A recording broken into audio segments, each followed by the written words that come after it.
Good morning, everyone. I'm really excited to get it started. Today I'm going to introduce our first speaker, but first I want to go through a few logistics. My name is Shandee Dixon, and I am the Research Learning Community Coordinator for the Build Exito, URISE, PROA, and DRAIN programs. And I'm also the co-director of the Center for Internships, Mentoring, and Research. And so I'm really excited to see all of the amazing presentations today. And I just want to go through a few things about the structure of the symposium. So today's are across several CIMR programs, and they're going to be presenting on the work that they've been working on. And so Dr. Tom Keller had mentioned that some of our students have been in the research labs for about a year now, and so they're presenting on all of the work and data that they've been collecting. And some of our other students are presenting on work that they've just started over this last summer. And so it's really an honor to be able to hear them talk about all the hard work and dedication that they've put into their research labs and everything that they've been able to accomplish. And so the way that the oral presentations are going to work today is each student has a 15-minute block. So the presentations themselves, 5 minutes long. You'll then have 5 minutes for Q&A from the audience, and then we'll have a 5-minute transition period. And so, yeah, I think we'll just go ahead and get started with our first speaker. So I really have an honor of presenting Keria Moritsugu-Vandehey, and she's going to be presenting. She's actually one of our Build Exito Cohort 7 scholars, and she is in Jason Podrobsky's lab. And the title of her talk is Guide RNA Design and Delivery for CRISPR-Cas9 Editing in Annual Killifish. So take it away, Keria. I'm going to hand it off to you. Good morning, everyone. My name is Keria, and Guide RNA Design and Delivery for CRISPR-Cas9 in Annual Killifish.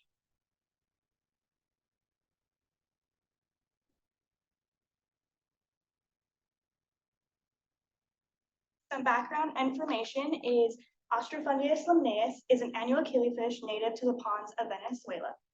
This organism is a great model organism for its quick development, as you can see in this image right here, as well as the fact that their embryos can enter a stormus called diapause. Information on CRISPR-Cas9 is a gene editing tool that is successful in knocking out gene function. This technology has not been done in A. limnaeus. However, we have decided to try this technology in A. limnaeus, and to do that, we picked the tyrosinase gene to knock out, which is the black-brown pigment in animals. We hypothesized that targeted knockouts of the tyrosinase gene in embryos of the A. limnaeus would lead to fish without the ability to produce melanin, the black-brown pigment. Here's our materials and methods. The image on the far right is how we chose our guides to inject and knock out tyrosinase gene. We chose guides 3 and 6 for their high proficiency in knocking out the genes with low off targets. Then the image below is our needles, and they're very small micro needles because our embryos are small and the cells we inject into are very tiny, and so we need precision and stability, which brings us to this image right here, which is our microscope setup and our injection setup. After injections, embryos will be transferred to an incubator that you can see up top for at 5 degrees Celsius for 4 days, and then to incubators at 33 degrees Celsius. So this brings us to our question: will the embryos develop with or without pigment? So here I have a live microinjection. This is the chorion, and then these are not cells, those are lipids. This, where the needle is going in, is the 1 cell stage. And that is our injection going in.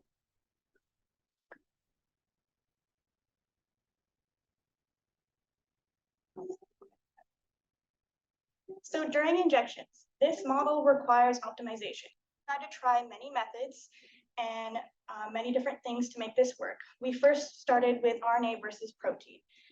We found out that protein works better because it's and it's ready to transfer the genetic information to the cells quickly, while RNA takes time because it often needs to be translated and then put into a protein.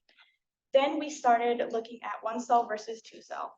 We found that 1 cell works best because 2 cell will only give about a 50% chance of the daughter cells getting any of the genetic information. Then we looked at targeting the cell versus the yolk, which in the images right here is what a 1 cell injection looks like.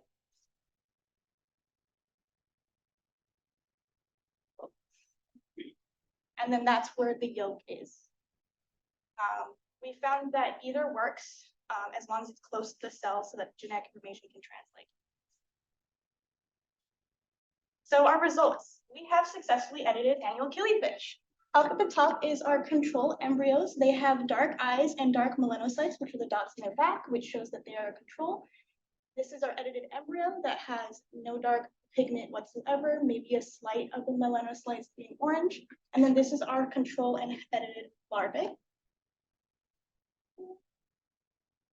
For discussion in future direction, well, CRISPR-Cas9 can be used successfully to knock out tyrosine and A. limnaeus. Now we plan to study the successive timing in the gene expression in early embryos using the green fluorescent, which can be seen in the image. And then we also plan to establish a line of non-pigmented killifish and to aid in embryological studies of this species. I would like to thank Jason Peredo, the CRISPR team, Isabel, Amy, and Katie, the whole killifish lab, my classmate Kylie, Bill Exedo, and the PSU Honors College, as well as NSF and NIH, supporting me in this amazing experience. Here's some references. Thank you, and if there's any questions.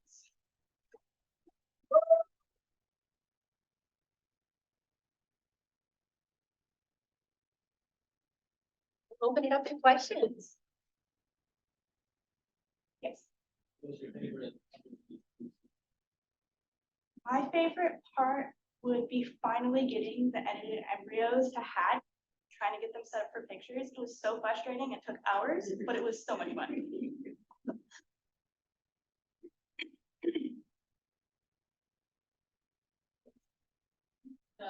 Like,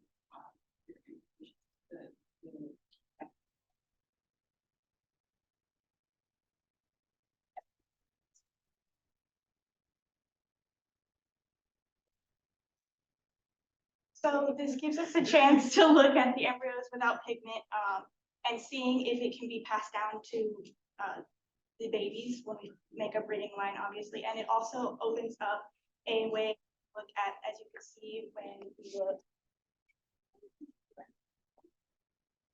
when you see that there's no pigment in the eyes, this can bring up eyes. We do have something in our lab looking at, which is really nice. Or being able to just look at the organs live is also nice, but it also just proves that we can knock out genes successfully, which means knock out maybe mutations or even create mutations.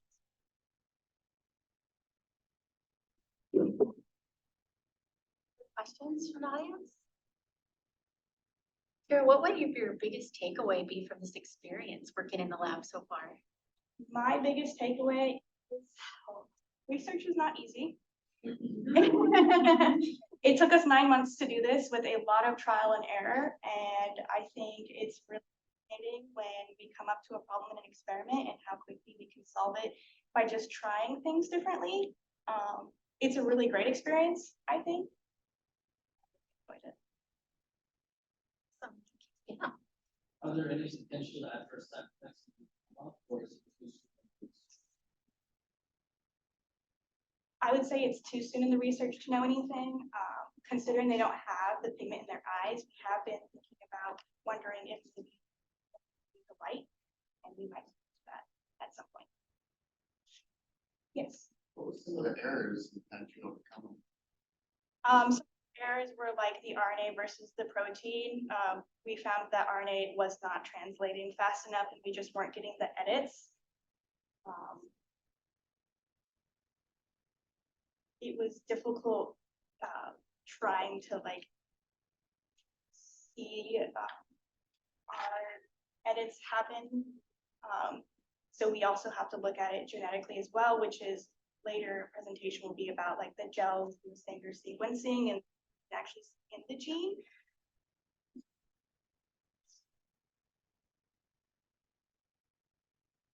Any other questions from the audience? have one last question. What are you most looking forward to as you move into the next academic year with your research? I'm most looking to the making of the line and hatching the embryos and seeing how well that goes, because I really want to see them grown up. They're only hatchlings, so they're like so small still. I want to see what kind of colors show up, because this only knocks out the black-brown pigment. Our fish have turquoise, so I'm wondering if that's going to affect, or maybe we still have turquoise while not having the black pigment as well. Great. Well, thank you so much. Those are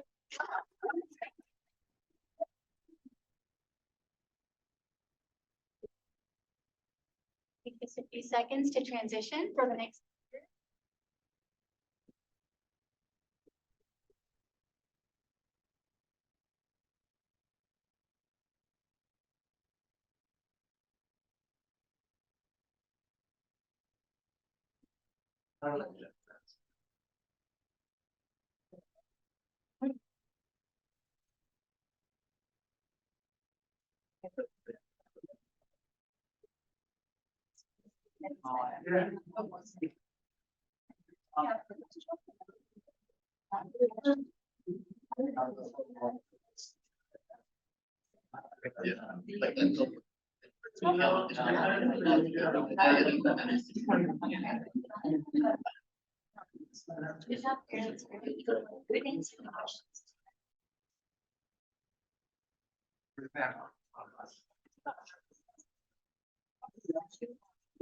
You're gonna hold the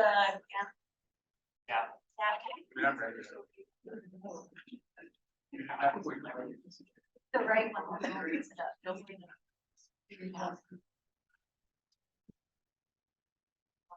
I mean, I didn't, I don't know if I'm here, the only question I really had is this.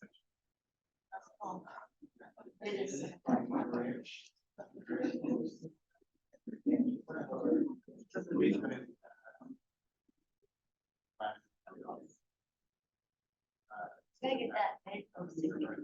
Well, you're doing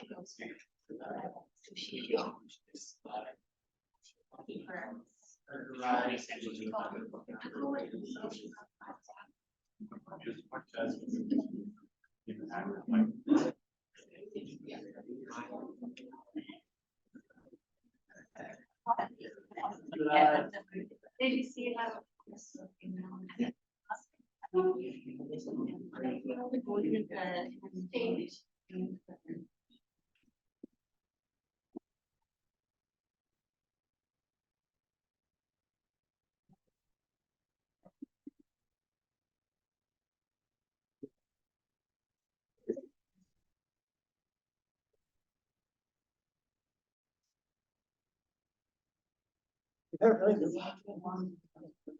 So your camera's over. All around.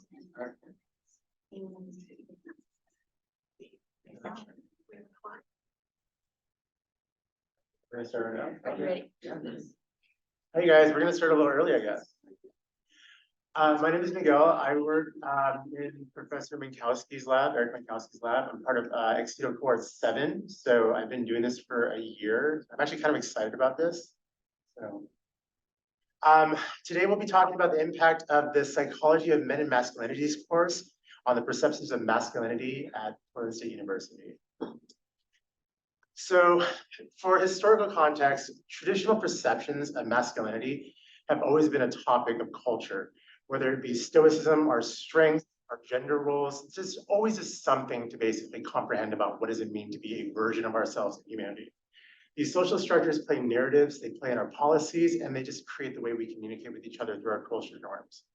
For previous movements, feminism has been a really good example of bringing new definitions to society, giving us better.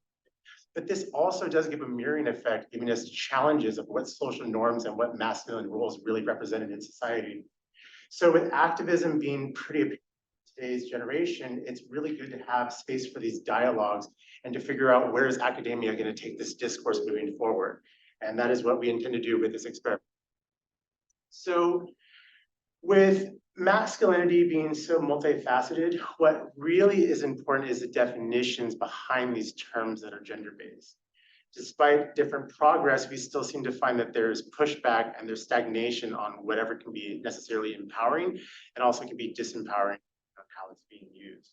So we're using a research from the Levant Men's Roles and Masculinity Norms Inventory, which will provide framework for masculinity in a structured and scientific way. These academic pursuits will give us real world implications of shifting perceptions of masculinity, and it'll give us groundwork for our current study. So our study overview and aims is to elaborate the PSU's roles of the uniqueness of psychology and men and masculinities courses. We're going to further investigate the dynamics of masculine norms, evaluate how the psychology of men and masculinity affects students' perceptions of these masculine gender role norms. And the study aims to investigate the effects of gender's course on specifically non-binary perceptions of masculinity, increasing the discourse around this specific demographic. We have 3 hypotheses that we're going to be testing. The first one is the overall impact of the course on the students. We'll be using the role norms inventory short forms. It is a shorter version that basically assesses all of the larger forms gender norm roles. It was studied across multiple genders in multiple situations, and it became something that was accurate across the gender, an even perception of what gender role norms in masculinity are. So it is a very accountable form that we're going to be using. Non-binary students show a greater change in perception, meaning that their education or their perceptions will be shifted based on the influence of this course. And that assumption that older students will have more response to different perceptions of understanding masculinity based on these traditional norms. We'll be using the MRNISF, like I described earlier, which is an instrument used to measure these male role norms. Also implementing open-ended questions. These will allow us to experience a little bit more depth around the responses that the students have. And we're also collecting this in a 2-phase collection. We're going to be testing them at the beginning of a term and at the end of a term just to see what the impact is. Given this information at the beginning of the course to show the opportunity for what they would receive extra credit, potentially at the very beginning of the course and at the end of the course. They would use their information, so it was all logged and given to the professor who was coded, given to me so that I could analyze it. And it was completely voluntary. There was no necessary for them to have to take it. We did also, on that note, have a difference in students. So at the beginning, I did code around 100 students, 98, I believe. And then based on the ones that didn't match up, whether it be dropout enrollment, changes, incompleteness, we did end up with 50 students matching the beginning of the day. So for the subgroup, we're going to focus on non-binary students, discussing any differences, any nuances around that, describe how the responses are going to be based on gender identity, explain the criteria for the traditional male-female gender binary side of it, and then a comparative analysis outline how the data will be compared over time, emphasizing the significance of measures, any shifts in perceptions and attitudes of masculine norms. For our pre and post measure, so I did the wrong graph, but what I will say is that some codes of masculinity did show that there was a difference. There was a difference in the overall pre and post course for how the survey affected the student body. And the precarious manhood beliefs, which was basically masculinity that has to be in force. You have to be strong, you have to be stoic, you have to be these things. This also showed a difference, that there was a better impact on the student body. There was a slight difference on the male inventory role norms, so the overall survey itself, but not enough to basically be recalled. But the survey shows a little bit different. For binary and non-binary students, what was really interesting is on the open-ended perceptions, there was a significant change in the perceptions. So that means when it came to non-binary students responding open-endedly, they did have more of a change than the binary students, which was what we hypothesized, and so that was interesting. When it came to age, there really was no change in the behavior of changes for the age base. I do believe that that was because we only had about 3 students that were within the range, so the data didn't necessarily signify that. but it was just something that wasn't necessarily valid for this research. Sexual orientation was also very interesting. We did see that there was a significant change in contrast, depending on if the students identified as heterosexual or LGBT plus. LGBT plus had they had a negative change. Basically, they had a less likely judgment on masculine role norms at the end of the survey, which is really interesting for me personally. So yes, regarding hypothesis one, there was a notable change in the overall survey. There was a difference in change in the binary and non-binary students. And there was no significant change for the age, but there was a significant change again for the open-ended responses of the binary system and the non-binary system. Yes, again, older students did indeed hold somewhat more traditional beliefs around masculinity compared to younger students, but more detailed qualitative data would be useful in this kind of situation. And our study provides robust evidence supporting the efficiency of academic courses like Men and Masculinity in challenging pre-existing gender norms and promoting more nuance, including understanding masculinity. These studies are going to build off the Levant scales, and it gives us more important implications in future curriculum development and education policies for fostering gender inclusivity. Given these findings, future research should be considered for longitudinal designs, and it'll give us a more diverse samples in terms of age, gender, cultural background, and then such results will offer us a broader implication and social impact later on. I want to thank my team for my research team. I did not put them on my slide, but I just thought about them, and they're really awesome and helpful for me. For awesome. I love shadowing the graduate students. I also want to thank my PI for just being there for me. He's been a really great individual research. And I really do want to thank a lot of you guys have been really socially accepting of me being a non-traditional student. And so I love being able to fall on my face, get back up, and have a really supportive student body. So thank you guys. And my references and any questions?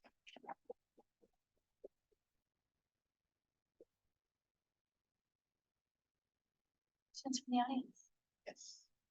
What kind of demographics for this class that you offer? Yeah, this is the class that was done, the Men and Masculinities course at PSU. At PSU or? Yeah, here, PSU. Okay, and then so who's taking the class? It would be students in the Men and Masculinities course, and they did it at the beginning of the course and at the end of the course. You know, yeah, but like, you have the demographics, who's enrolled in that class? Like, did you want more? Males taking the class? They're on my poster, but actually it was more, so we did it by the sex, and sex was broken down the center. Gender was more female dominated, and we had some students that did not identify as anything. Yeah. Yes. Can you talk a little bit more about the scales that you use and what those subscales are? I'm not as familiar with them. No, it's But okay. I just want to know sort of what all it is. Yes. Scales. So we use the MRNI short form, which was a breakdown form, 10 major gender role questions. They were brought down from 80 questions on the full men's roles norms inventory. It's a really well down structure on just gender critical perceptions of masculinity from male and female perspective. And that's the main emphasis of why this form.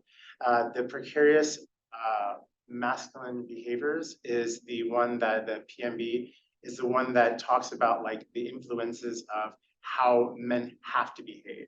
What is something that's already been defined. And so any people that basically said, yeah, men have to be strong, men have to do this, those scored higher for those things. That was what we didn't want, or at least that's what we would hope to have a change on. And then open-ended questions where I would code them individually based on gender norms that I perceived. Then basically we would compare the two pre and post through a coded process using SPSS. Can you give me like a sample item from the first one? An MR and MI, yeah. It doesn't have to be a quote, but just give me an idea of like what the questions look like.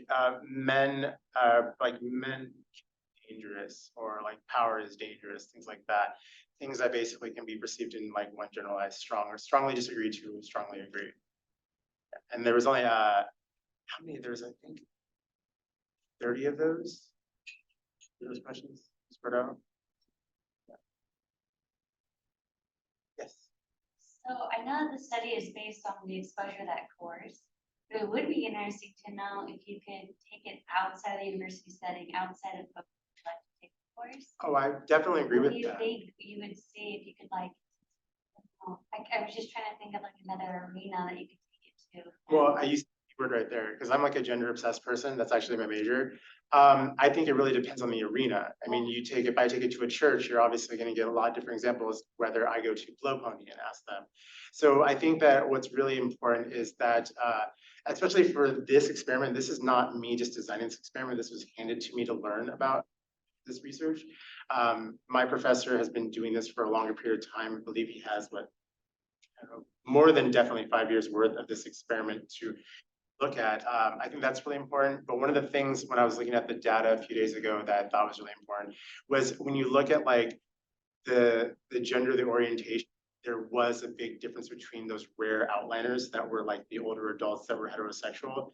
And there was a little bit more of a pattern in the college atmosphere. I would really like to see what this kind of a survey would do in a non-college environment, just for my own growth. Or if you could just visit colleges to go like Oregon and County. Well, so if I was to be honest with you about stuff, like one of my goals is to do stuff like this, but to grow it into something that, I mean, obviously I have a lot to learn, but to continuously offer to discourse long-term, more national-based gender perception questioning. It's a big goal. It's a difficult one because there's already people trying to work on those things for different sex and graphics, but it is something that I think is critical. Gender doesn't stop. Like it's a continuous process that needs to be respected. Do you know if any of the results vary?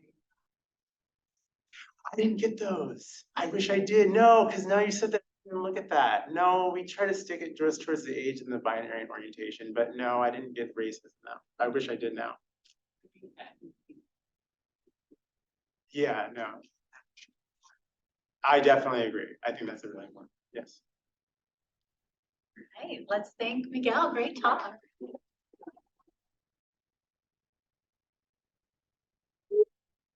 Take 5 minutes for transition and then we'll start with our next speaker.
Talk will start at 10:30, so taking a little bit of time so that we make sure we stay on time in case folks are joining remotely.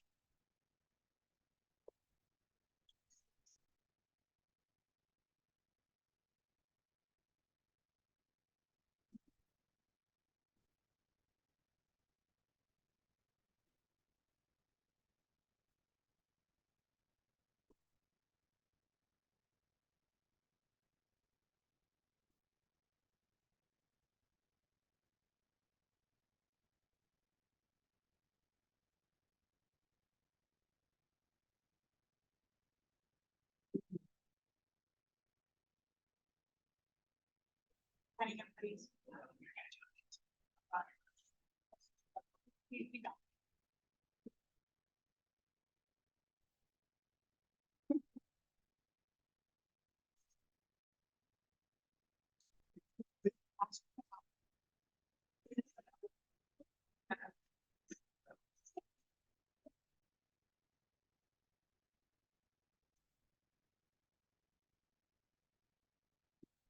right. I'd like to announce our next speaker. So our next speaker is Natalie Robison. Natalie is one of our students from Build Exito Cohort 7, and she's been working in Dr. Carolyn Quam's lab. The title of her talk is Second Language Impacts on First Language Processing. You'll be able to just click. Great, thank you. Hi, everyone. My name is Natalie Robison, and as Shandee said, my project is on the second language impact on first language processing.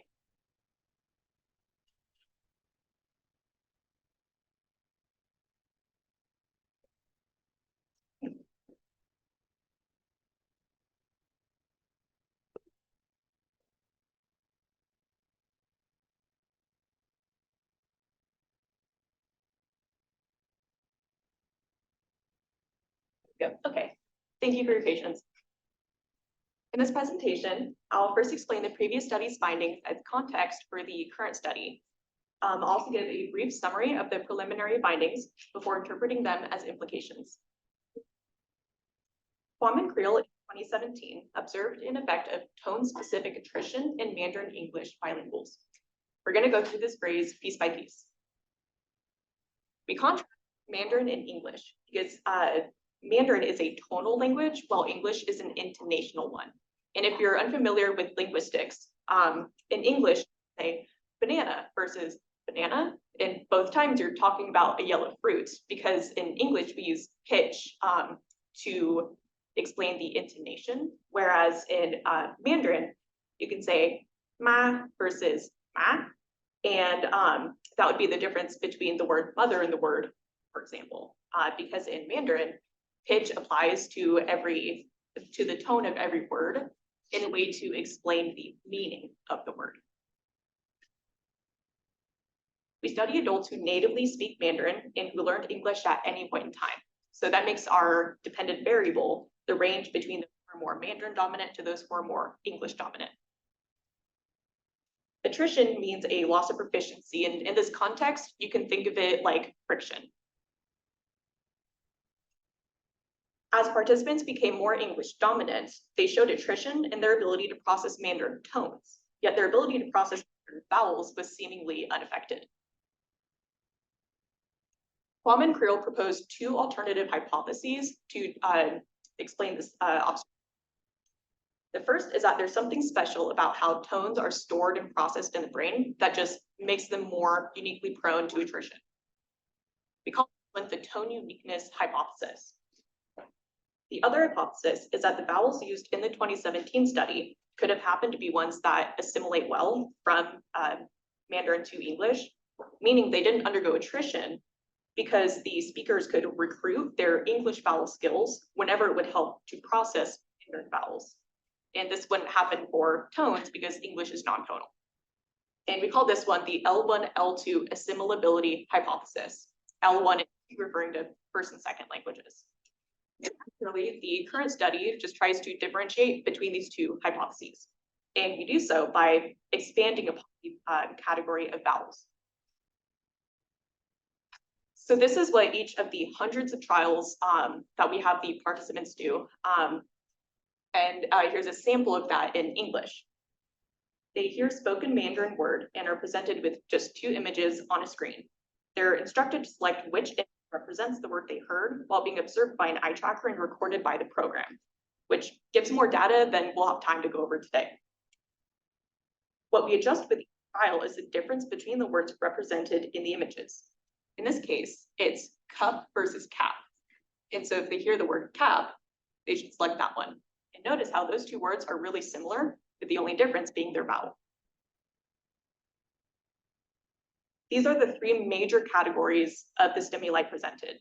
And when I read these, I apologize in advance if it's obvious I'm not fluent in Mandarin.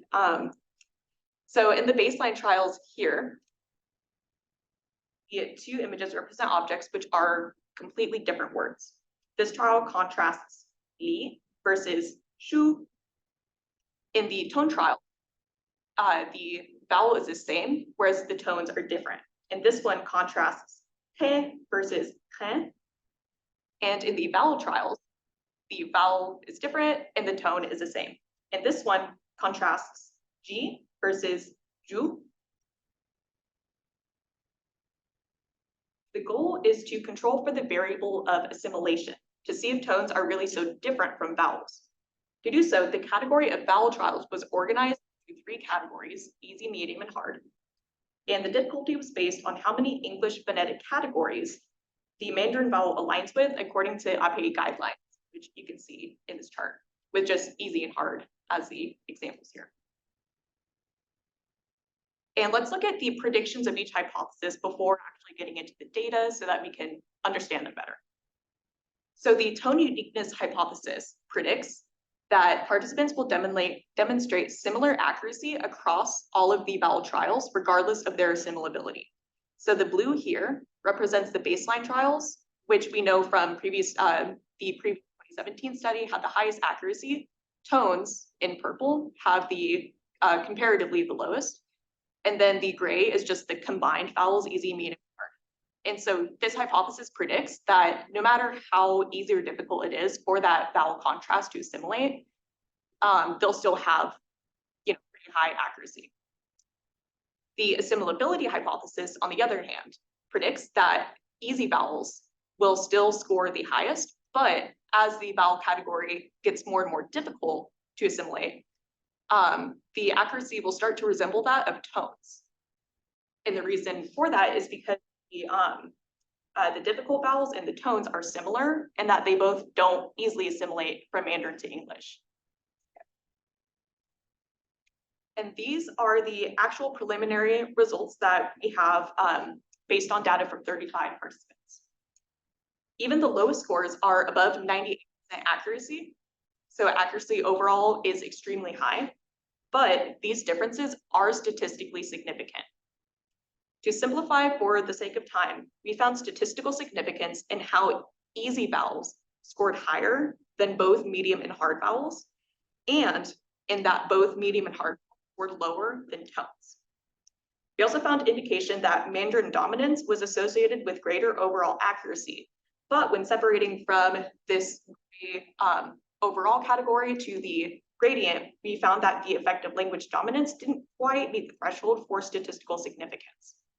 While it's not as much of a gradient as it is more of a binary contrast, we do see the sort of scalable impact of assimilability on our observations of attrition.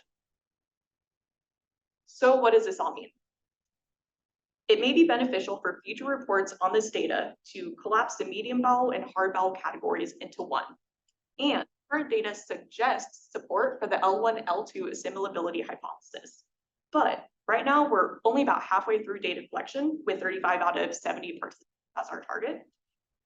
And our sample currently skews towards Mandarin dominance. And we just can't predict how the data may change with a fuller and more balanced set.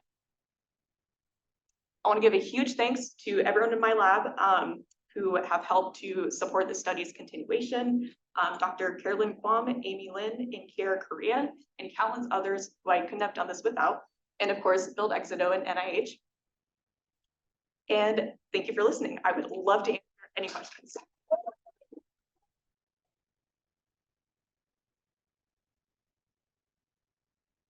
Questions?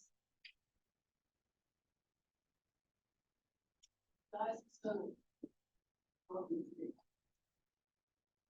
implications that I think I'm thinking about really more. Does that just in the first picture, you know, okay.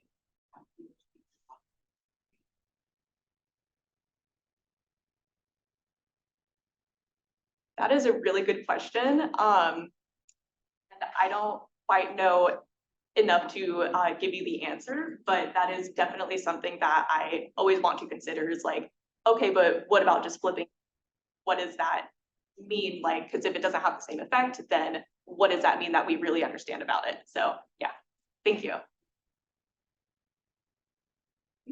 How do you get the Mandarin speakers? Because they have to be primarily Mandarin, right? Yeah, or native Primarily speakers of Mandarin. Mandarin. Yeah, and that is a great point. And we have had a lot of difficulty with recruiting participants. I mean, if you're a Build Exito scholar, you've probably seen us like send an email blast to all of Exito, like saying, hey, if you qualify, please come to our study. And we're constantly trying to, find new ways of doing outreach and spreading word about our study. So yeah, that is a great point. If anyone knows. Pretty much, yeah. Yeah, we have approval for word of mouth, so yeah. Questions? Natalie, what are some of the future directions that you're most excited about pursuing next year? So I'm really excited because my honors thesis is on this study, and I'll be investigating both of the hypotheses in the context of neuroscience. So basically I'm a neuroscientist in a linguistics lab. And so I am investigating both of the hypotheses and looking at what that means in terms of like the neuroanatomy, the different neural networks that are involved in, the difference between assimilation versus tone being unique. Regardless of like whether the data like supports one or the other, just like seeing what like, what would be the case, like what would this do for the brain? So yeah, I'm really excited about that because I love the brain. Awesome. Any other questions from the audience? All right, I think Natalie knows.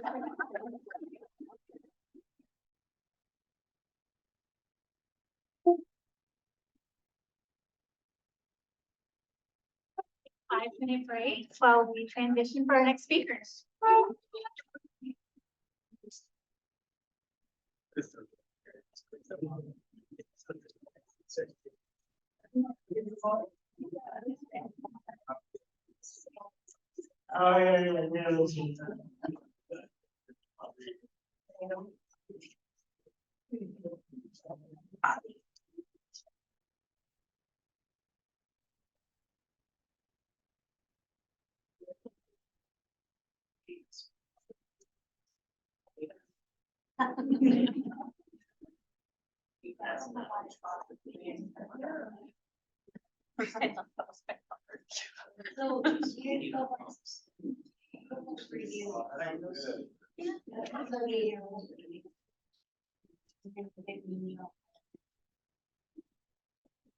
Right, so that's the chair.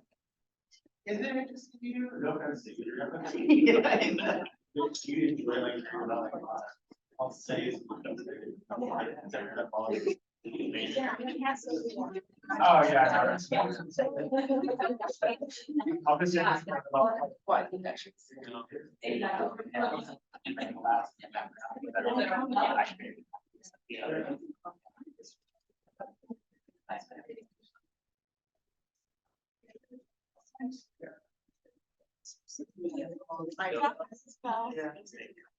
Yeah, I'm gonna watch the next. Great.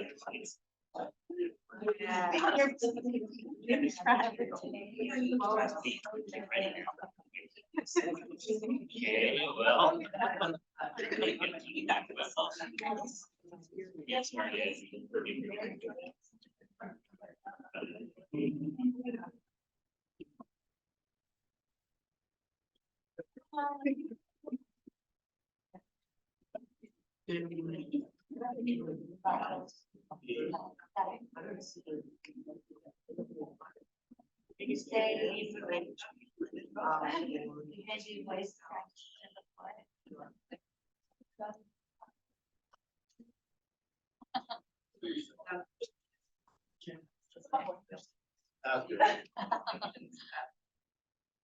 I'm like, I love doing presentations. Yeah. You realize yeah, they're doing a workshop.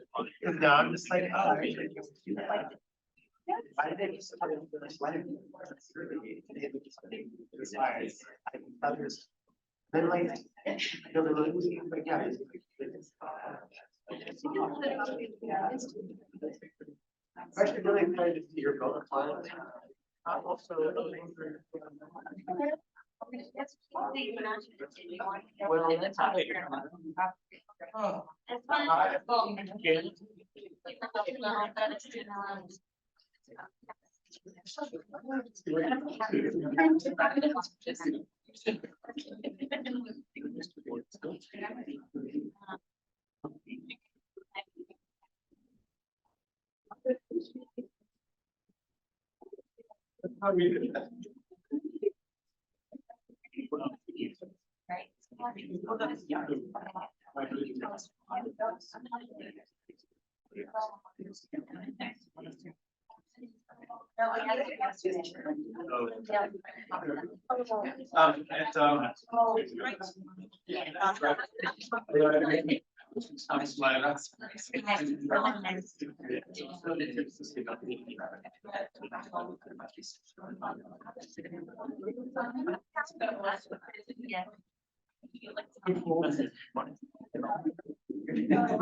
Yeah. I just don't. So the poster here. Yeah, it's my birthday.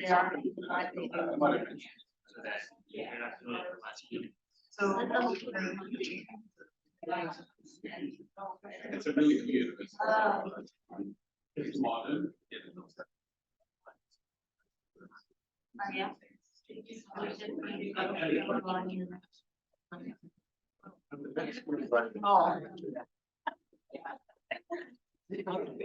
All right, we're gonna get started. Just another minute. All right, I am really excited to introduce our next speaker, Isabel Henkes. Isabel is a Build Exito Cohort 7 scholar who's been working in Dr. Jason Podrowski's lab. The title of her talk is Examining the Genotype and Developmental Phenotype of CRISPR-Cas9 Edited Annual Jellyfish. Thank you. For the last year, I've worked on a team injecting a CRISPR-Cas9 cocktail into annual killifish embryos to target and edit the tyrosinase gene, a genetic sequence coding for melanin production. This has been confirmed in zebrafish and turquoise killifish, and attempting to verify that CRISPR-Cas9 can also work in our model organisms.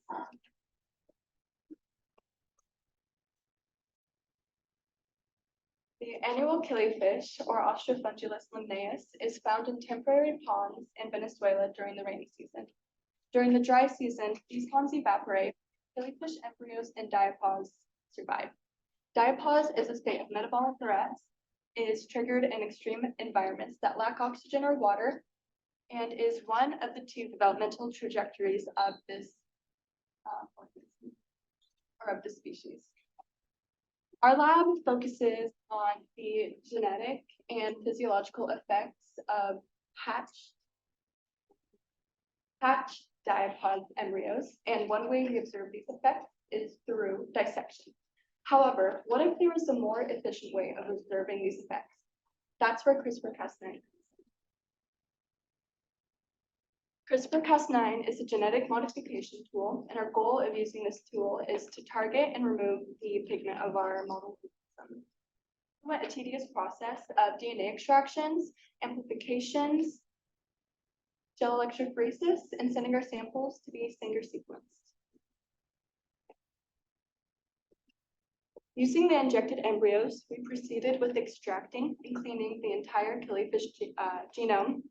Then we targeted the tyrosinase gene, and we amplified this, increasing its nucleotides, and we visualized it using a gel electrophoresis machine with UV, blue light, and electricity.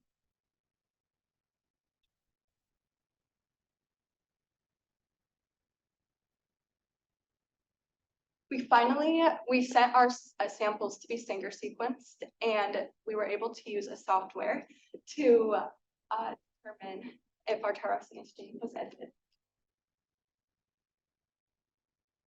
Here are our gel electrophoresis results showing a amplification of DNA and not that our tyrosinase gene was edited. Figure 7 shows our Sanger sequencing results, where guide RNA6 is to include exon 2 of the tyrosinase gene shown in green, and below are 3 gray lines, which represent our samples. The top is control and the bottom are edited. The black lines represent misalignments in the tyrosinase gene for the guide RNA cleavage sequence. Below is a clear representation of the with the red letters showing insertions and deletions of the killiefish's edited tyrosinase gene. Molecular data processing helps us optimize the procedure prior to hatching and confirming that CRISPR-Cas9 works in our model organism. Figure 8 shows a comparison of our edited fish on the left and our control fish on the right, which shows melanin production. Figure 9 is a closer dorsal view of our edited fish. Through its transparent skin, you can see the inactivated melanocytes as well as skeleton. And figure 10 shows a lateral image of the fish. Through its transparent skin, we can see the blood flowing through its heart chambers as well as internal organs without obstruction of view. This method is more efficient than dissection and is beneficial for the overall flow of the lab. To conclude our findings, we were able to genetically prove that CRISPR-Cas9 did indeed remove the pigment of our model organism. And for future planning, we're planning on hatching a transparent line for real-time observation of internal organs of the fish that were once in diapause as embryos. One way we'll be doing this is by collecting our injected embryos and separating them into 2 individual tanks, one with an air bubbler, increasing the amount of oxygen within the tank, and one without an air bubbler. This way, we can determine the growth rate of these fish based on oxygen. The usage of CRISPR-Cas9 edited fish will help researchers, and we hope to apply our knowledge to improve the treatment and prevention of human conditions such as heart attacks, strokes, and major blood loss. I'd like to thank the NIH, NSF, and Exito for making this research opportunity possible. I'd like to thank the Podropsky Lab for showing up today. I'd like to thank my team, Keria, Katie, Amy, and our PI, Dr. Jason Podropsky. And I'd like to thank you all for attending this morning. That's the end of my presentation. And if you have any questions, I'm happy to answer.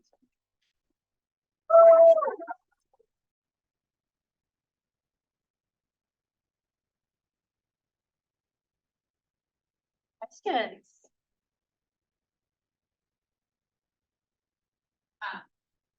This is really stressful, but if you're like doing dinner with everyone in the council, how do you explain to them what this project is all about and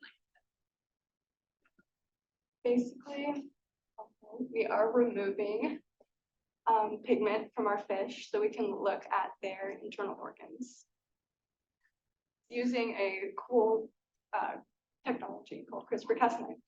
So, yeah. Thank you. Yeah. And part of that, you mentioned the dissection, that Yeah. you're now able to study and see things internal along the fish's body. Yeah. See how the leaves and that kind of thing. Yeah, exactly. Instead of having to euthanize and then dissection them, we're able to just look at them as they're alive, seeing their actual physiology and organs working, and see the effects of diapause, which is in a state of low to absolutely no oxygen, and how these embryos can how can they evolve, they still grow from this state into regular normal functioning organisms. When humans, if we are exposed to that, our tissues are completely die. Other questions? So when you put pigment into these fishes, they're still alive. we're removing pigment, yeah. And, but they're still alive in that process. Yeah. And does that affect them in any way? Sometimes there could be mutations, like we're not sure if it caused it, particular, like our injections caused it, but sometimes we've seen like conjoined twins. But the mutation is like removing the pigment, is mutating the tyrosinase gene. If you would like a little visual, here's the original gene sequence, and down here are the insertions that were caused by our injection. The development, like, is there a particular development stage where you do this successfully and then after that point you would do it? So we inject our embryos when they're at the 1 cell stage, and I'm not sure if the embryos we're injecting are in diapause, or if I'm pretty sure we inject and then we induce diapause based on the temperature and the lighting and stuff, but that's all. Just thinking about like the embryonic development, it seems like you might need to do this before Yeah. the pigmentation would develop, so that you're changing the development before it happens. Yep, exactly, yes, 1 cell stage. Question, what's been one of the trickiest or most problematic or challenging aspects of your experimental procedures? I think, me personally, it was like memorizing how to extract and how to run PSURs and stuff, but it was definitely trying to figure out why our tyrosinase gene wasn't edited. And like Keria mentioned, it took us like 9 months. It took us a very long time to really pinpoint our procedure and get the results that we did. Awesome, congratulations. Yeah. Thank you. Any other questions from the audience? Well, thank you so much, Isabel. for being here.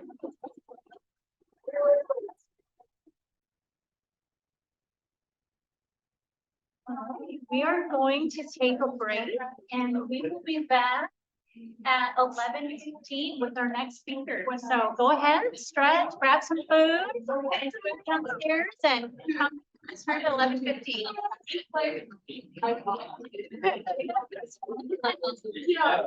Good job.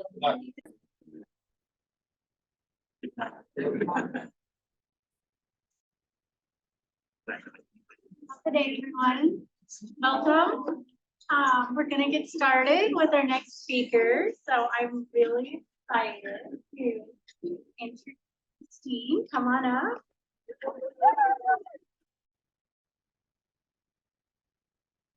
Christine Beceril is part of our PROA Cohort 1A scholars, and she's been working in Dr. Tori Crane's lab. The title of the presentation is Work and Psychological Recovery Experiences of Asian American and Pacific Island Workers. So, yeah.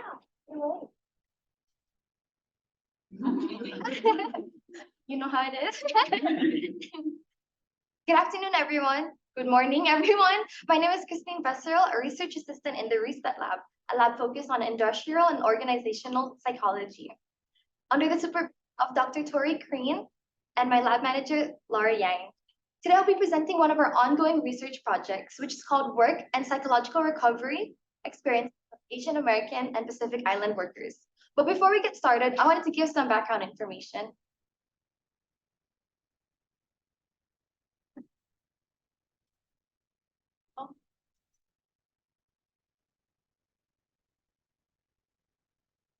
Thank you so much for being here. But before we get started, I wanted to give some background information. What exactly is psychological recovery? Psychological recovery in the context of work refers to the process of unwinding and detaching yourself from work and lowering your body's baseline, bringing your body back to baseline stress levels. So for example, you come home from work. What do you do to relax? This could be exercise, ordering food, getting takeout, or just spending time with friends and family. And prolonged exposure to these work stressors have been shown to have association with poor mental health and negative well-being. Previous studies have been done with a predominantly white sample using quantitative methods, opening doors of questions about how these findings can differ across different cultural groups. This brings us to addressing the gap in literature. This study is focusing on the Asian American and Pacific Island community, also known as the AAPI community. They are the largest growing minority in the US job market, making up 6.7% of total US population and expected to reach 15% by 2065. But despite their rapid growth, there's been a scarcity of literature diversity in the industrial organizational field. And this leaves little to no representation of each subgroup's unique values and cultural values.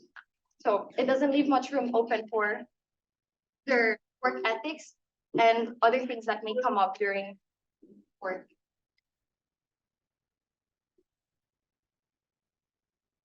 This literature is important as it contributes to an organization's success. So what does it mean? It sheds light on employee well-being and also brings light to workplace problems and creating policy developments. Inaccuracy and lack of diversity in this field may result in harm to employees within an organization. So not only do we hope to fill in the gap with rich qualitative data, but to also allow organizations to identify necessary resources and develop targeted interventions to help the AAPI in their workforce. Our research questions are categorized into two themes: AAPI culture and interpersonal work experiences.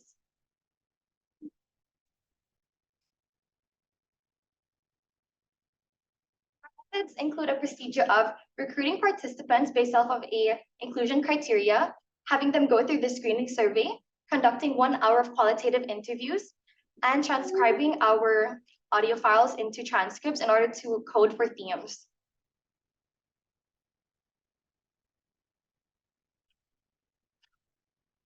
And here are a few of some of our sample questions, and they were categorized into 4 themes as well. So it goes over demographic background, recovery from cultural and professional values, and interpersonal work experiences. So after the interviews are complete, we will move on to the coding process. We're using a conventional content analysis approach as well as a thematic analysis approach. So this will help us to identify prominent responses and create codes in order to pull out themes from interviews that relate to the research questions listed earlier.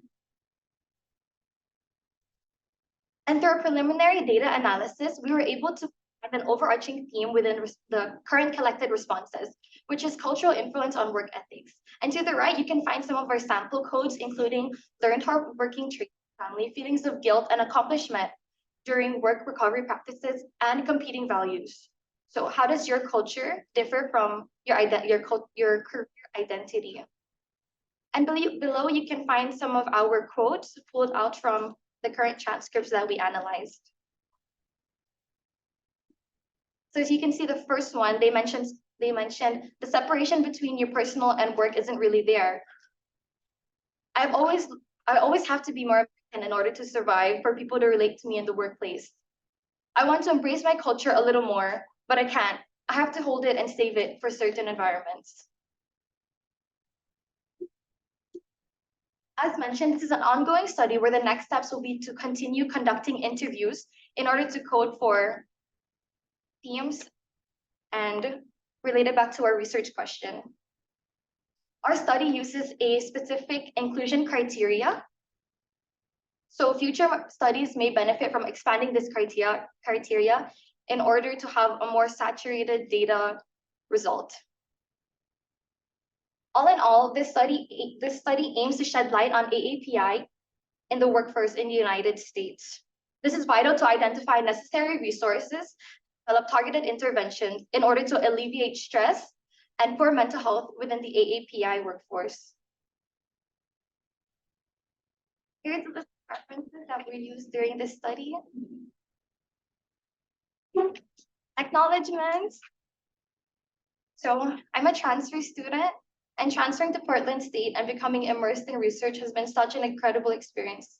And I would like to acknowledge everyone who has been there to support me. So thank you to my principal investigator, Dr. Tori Crane, my lab manager, Laura Yang. Thank you to Shandee and Dr. Phoenix and Dr. Carlos for your guidance this summer. Thank you to PROA Pathways. I wouldn't be here without their unlimited support.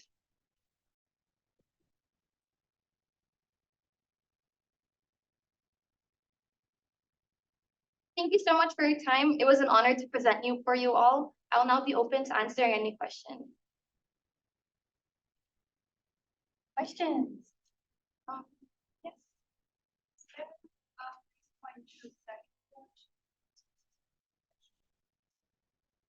Yes, okay, so because this is a pilot study, we were focused on second generations and 2.5 generation immigrants. This means that, so for example, me, I was born on US land. However, my parents were immigrants that moved here. And we're just trying to get a basis in order to inform us of future studies. So we're keeping it pretty specific and then for future, we can see how differences can show between different generations. So we'll move on to third generation, first generation, so and so. Thank you so much for your question. Yes. How can this study be applied to?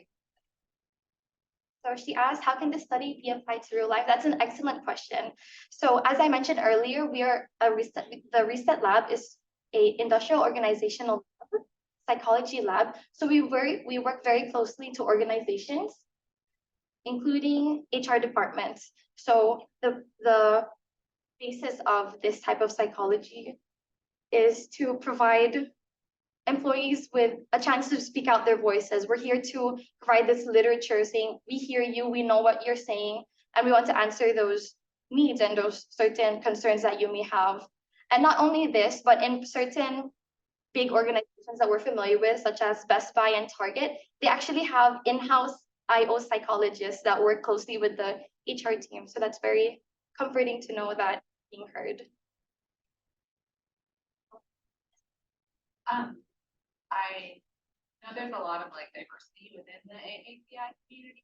So have you noticed any different themes coming up with the preliminary data you collected, or how are you thinking about seeing whether there's more variability that come up depending on what data?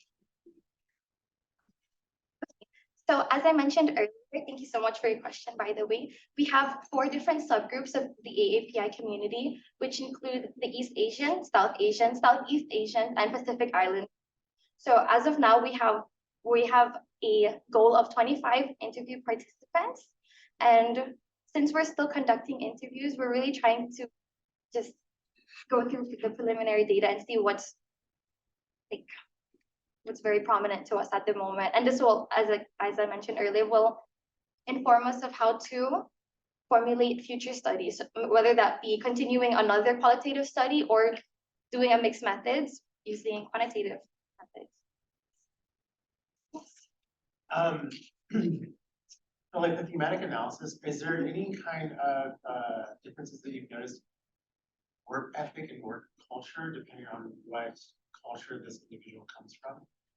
Especially if they come from a different background of like parents or immigrants, notice that there's like a work ethic culture shift depending on white or other? Yes, for sure. That's why for the sake of time, I didn't mention it, but in one of my previous slides, here, we mentioned Confucian work ethics and cultural influences, which focuses more on Asian culture. And this is a work ethic that really embraces the aspect of putting yourself before your organization. So really giving your devotion and total commitment to an organization. And I would say that even although this is for relating to Asian background, there's still a difference between specific subgroups. So this would be more prominent in East Asians as we've seen through the collected data. One more question? Yes. So amazing, you've done so much in 3 months. But I was struck by the theme about guilt and that like right themselves in the workplace or even in their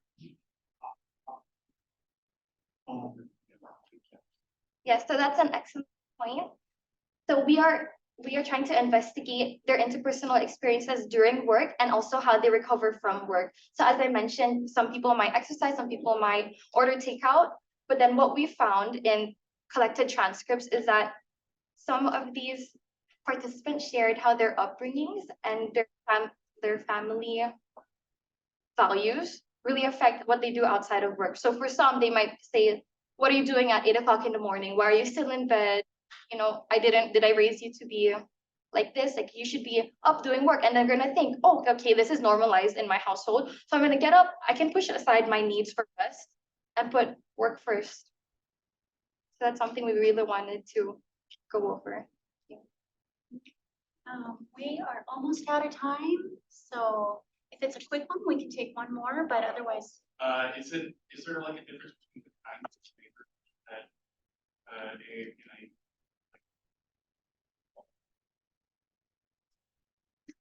So what kinds of labor? is there a difference between the kind of labor being done and how, like if you're kind of jobs and someone else, for example? Okay, so some of our research questions, and including in the screening survey, we asked them for their type of job and what position they hold, as well as how many hours of work they put in a week. And as of now, we haven't touched on that theme yet, but we're hoping to go back to that after we completed all the interviews. Thank you so much for your question. Hey, let's thank you.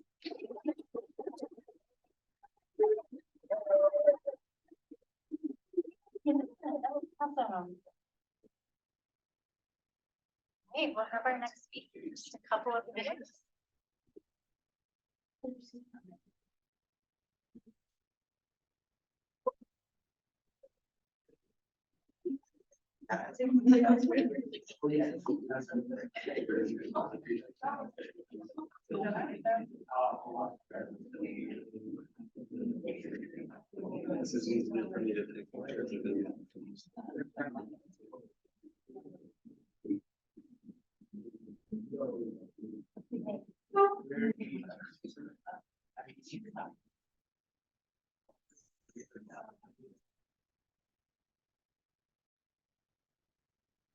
Hey, I'd like to welcome our next speaker, Ashanti Peredo.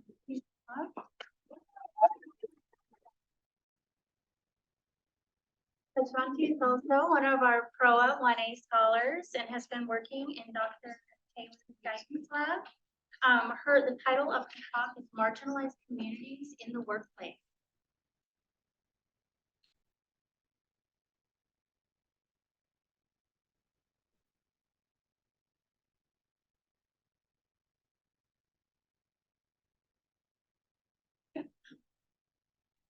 So good morning, everybody.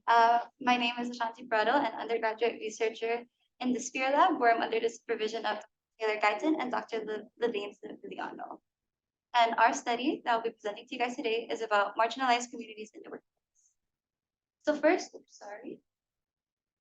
we must understand what is EEOC. So EEOC means Equal Employment Opportunity Commission, which is a requirement that organizations adopt to their equal employment opportunity, or EEO policies, and it served as a governing body responsible for preventing and resolving unlawful employment discrimination, which enforces the Title VII of the Civil Rights Act of 1964, which made discrimination in the workplace unlawful. And the EEO policies for the purpose of this are published statements of goals that specifically aim to increase employment access and prohibit discrimination against historically marginalized groups while adhering to the EEOC guidelines. So really quickly, the background of the study is that in 2015, Black women, they saw the largest growth in workforce participation overall, with 52% of the Black workforce being Black women. But their income still declined more than any other group, continue to be the most vulnerable to poverty, which resulted in our pilot study in 2017, which the purpose was to examine Black women's recruitment, hiring, promotion, retention, diversity, and inclusion practices. And it aimed to examine the EEO policies as it relates to the inclusion of Black women. And across all organizations and their documents, we found that recruitment and affirmative action were most prevalent in 30% of the documents. Education, retention, 20%, and the least addressed was equity and promotion. And overall, moreover, in 90% of the organizations affiliated programs, they address gender and race, but 0 failed to address them both as one, which is a direct reflection of how Black women are failing through the cracks of EEO policies. So now we're going into the current study. So the current study is expanding the knowledge on the pilot study, in which we're just looking at the documents from 2018 to 2017, since the pilot study was in 2017. But we are still using the same companies, as we can kind of have a compare and contrast.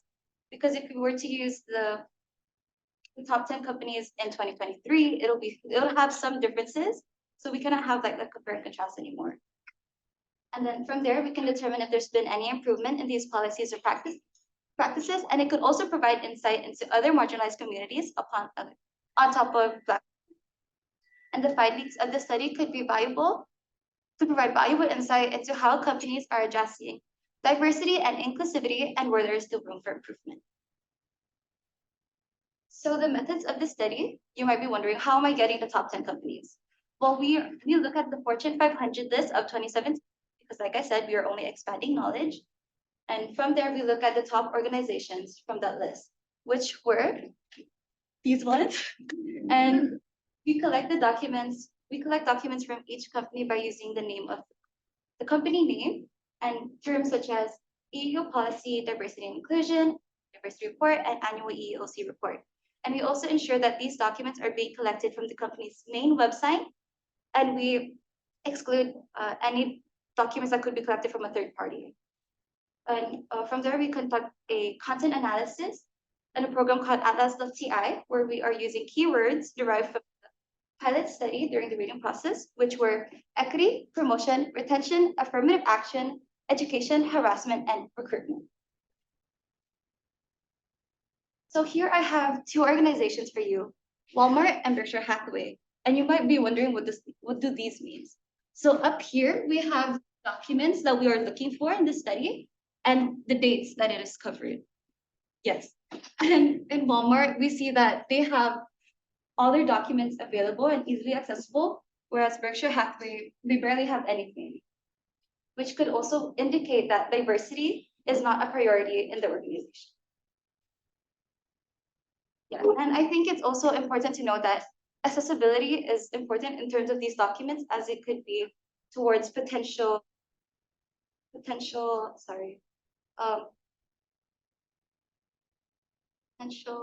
support, basically, or potential employees as well. And for our limitations, we see that content analysis are descriptive in nature and are limited in their inability to explain a phenomena within the data. And also the analysis of language leaves room for misinterpretation bias and unnoticed ambiguities that could lead to inaccurate analysis. Also, that seeing that this is only on the top 10 organizations, these findings are specific and they cannot be generalized into the other companies as well. However, we can go into the implications, where it could go towards the policies, like EEO policies, where there could be a revision of these policies to elicit a more active and intentional policy. Could also go into future research, where we could look at other companies from the remaining companies from the Fortune 500 list, as well as other organizations, to research their balanced and representative workforce, to identify policies that need change to provide better inclusion and retention practices, which could be adopted by the companies who truly seek diversity in their work. In acknowledgements, I would like to acknowledge Dr. Taylor Guyton and Dr. Lelaine Civiliano, who are my PIs in the SPEAR lab, who really gave me support and helped me feel comfortable in the research when I felt I get really anxious. So I always go to them, and I sometimes feel I'm gonna bother them, but they made me feel more confident with that. And I'm really thankful for their patience for that. And I would also like to express my sincere gratitude for the CIMR program, Dr. Shandee and Dr. Phoenix, for providing me with valuable guidance as I begin my research journey. And lastly, to the PROA program, which allowed me to transfer to PSU and provide me these opportunities and resources as well. And here are our resources. Thank you so much for your time.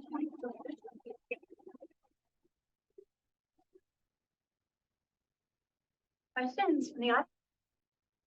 Yes.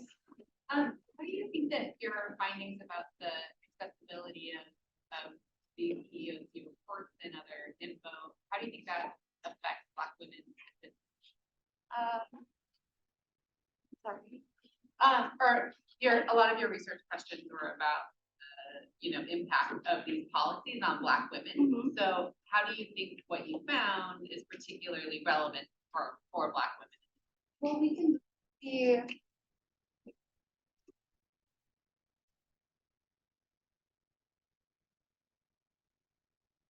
The accessibility. Yeah. Oh, they can also look at that to see how the company is prioritizing diversity in their company, and they kind of determine would they want to be a part of this company or would they not, and they could also see like, is it a priority in the company or is it not? Thank you for your presentation. Do you have ideas about what might cause organizations to have or not have such policies? For example, you could look at the number of portion of workers with diverse backgrounds in those companies and see if that's related to the presence or absence of their policy. Do you have ideas about what leads to these policies being developed? Like from, I'm sorry. How do these policies develop from? What makes the differences in, say, Berkshire Hathaway versus Walmart? Why is that different? So they kind of have policies to follow, and then that's just how they kind of interpret it in their company. So if that makes sense. So I think that's why it's important to also see the accessibility, to see if it is like a priority or not. And we see that Berkshire Hathaway, they don't really have theirs open, which could also like kind of go into the EO policies, like, oh, why isn't that there? Like, it should be a priority for them, or not priority, but So it could be there, but they're just not advertised. They're not making it accessible. they don't want to show their data that they have. Were there any emergent terms related to your keywords? So relating to these key terms Yeah, like found alongside. is, but I guess these are more towards like how it relates to the employees. Because you can just say like, oh, we prioritize equality, we like this and that, but these ones they really like see how are like the employees really being supported, like equity. We look at how companies look at specific needs of employees, like even if it's just their race, maybe they have something else as well, and how are they specifically supported in that. So from those terms, yes, there is other terms that are prevalent, but these are the ones that are like really affect like the employees in the Were just searching the company's public website, or did you have access to like what the company's employee would have access? only the public website. Okay. Your presentation. I think it's a really cool project, really important.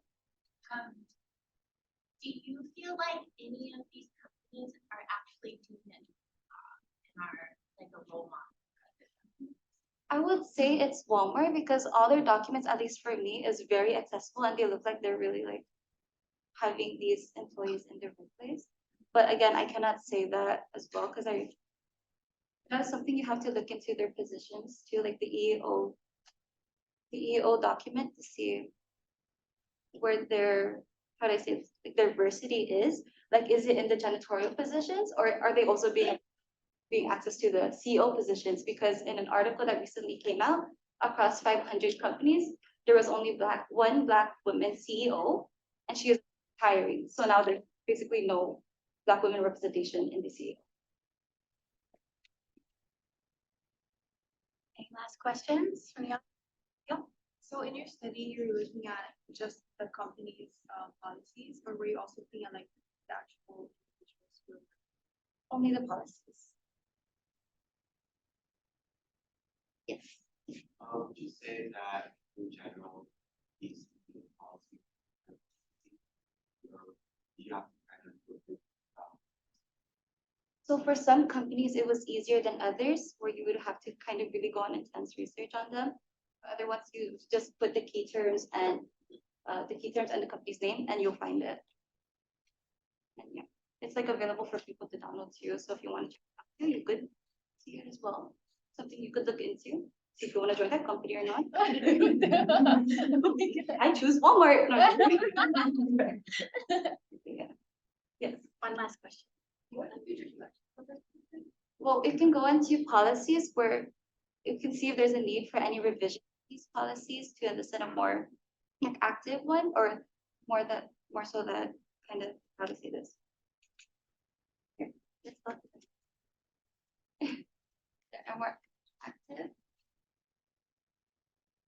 and intentional policy where the companies who truly seek diversity apply to their company and also to other research. We could also look into the other companies as well, because like I mentioned, the findings of this study would be specific and they cannot be generalized, since it only looks like the top 10. Because you cannot have the top 10 say that they represent the whole organizations across the country. So that's where we could look at next, the Fortune 500 list, the rest of the companies and other organizations after that. Thank you, Ashanti.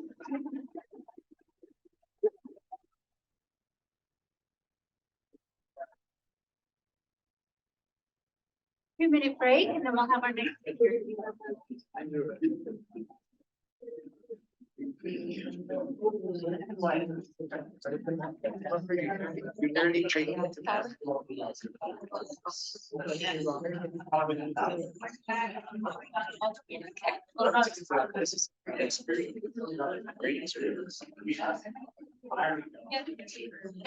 You already presented to something. Did you do it already? Yeah. Present already?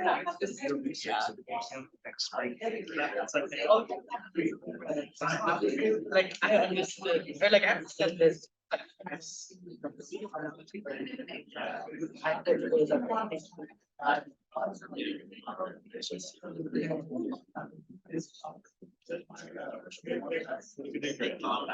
all are. I guess you can say. No, I just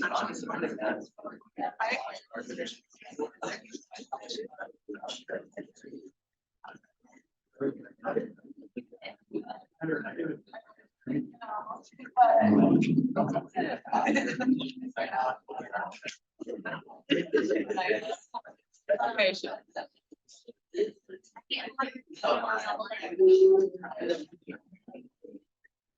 I'd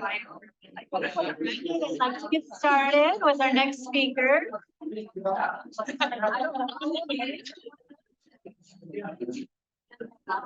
gonna get started, everyone. So I'll have your attention up front. I'll have your attention. We're gonna go ahead and get started. So I have the pleasure of introducing Jaden Villacrusis. And Jaden is part of our PROA, cohort 1A, and she's been working in Dr. Jason Podrobsky's lab. And so the title of her talk is Alternative Developmental Pathways in Annual Curriculum. Hey, good morning, everyone. My name is Jaden Villacrusis. I'm an undergraduate majoring in biology, and I had the opportunity to be a part of the Podrobsky lab, where I look at different developmental pathways in animals.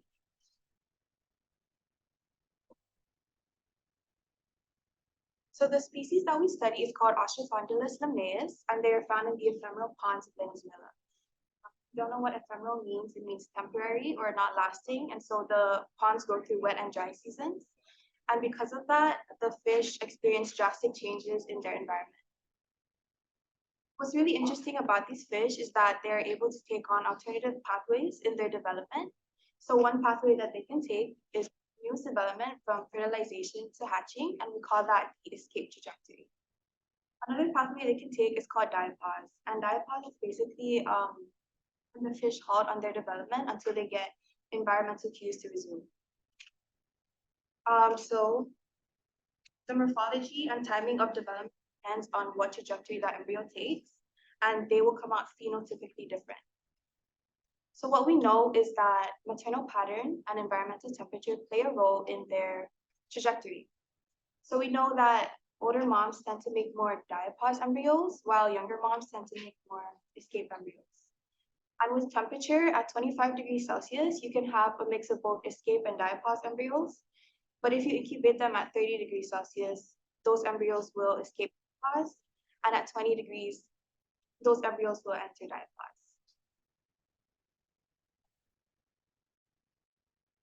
So another component to note is vitamin D.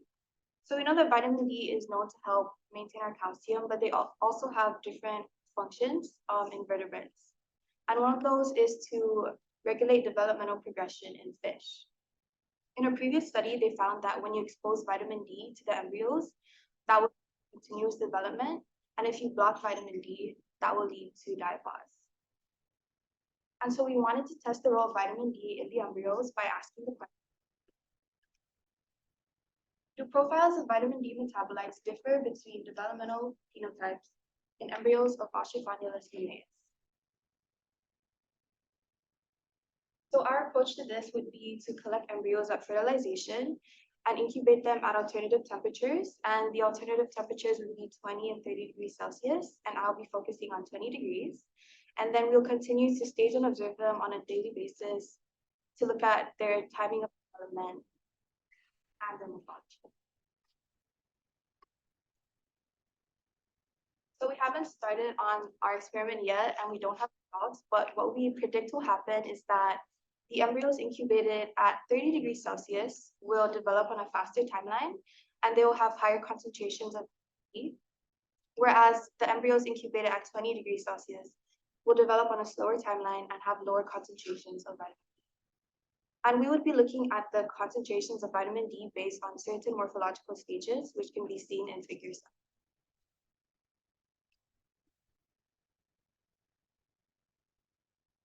To conclude, studying Linnaeus will offer insight into the mechanisms that drive phenotypic variability. Our next steps would be to develop a timeline for the embryos at those alternative temperatures, sample them along specific morphological stages, and analyze their vitamin D in each of those stages.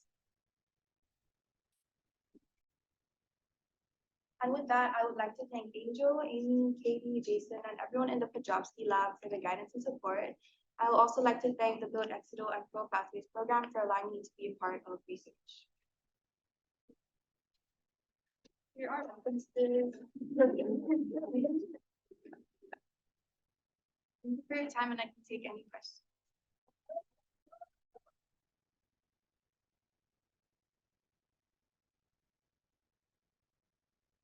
Questions from the audience?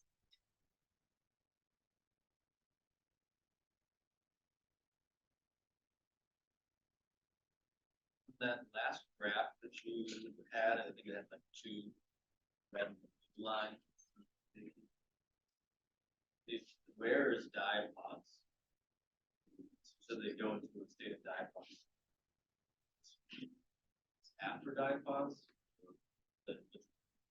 So the blue line would be the embryo that's in that.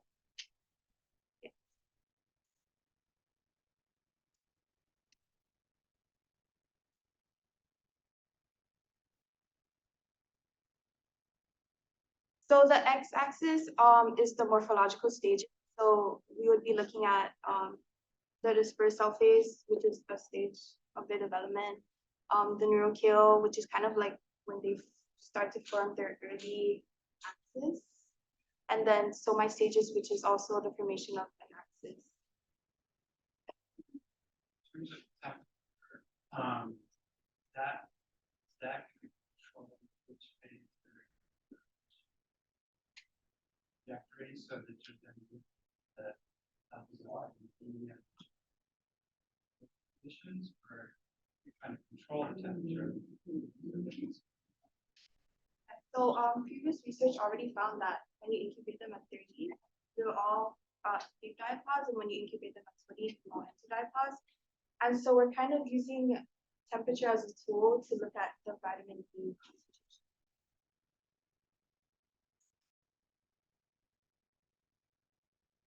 Other questions from the audience?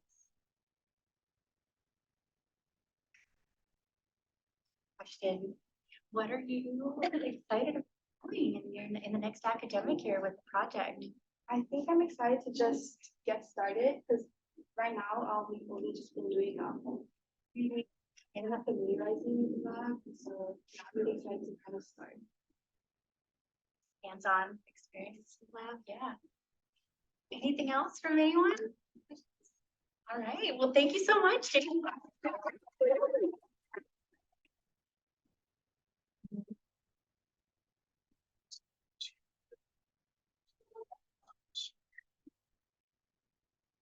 The next presenter.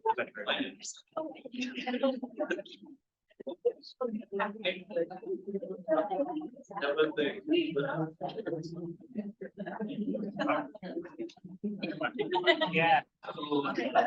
It turned out that We have a little break before we start it.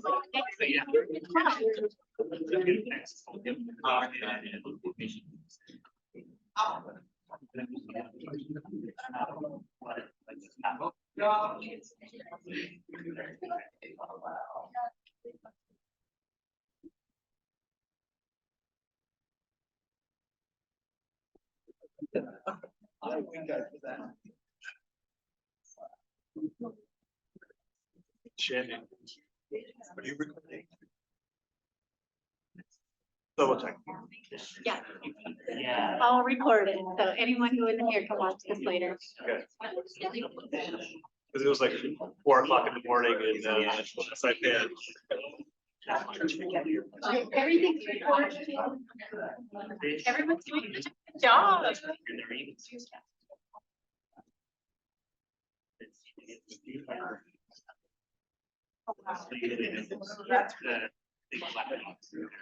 The first, it's the first step in the light.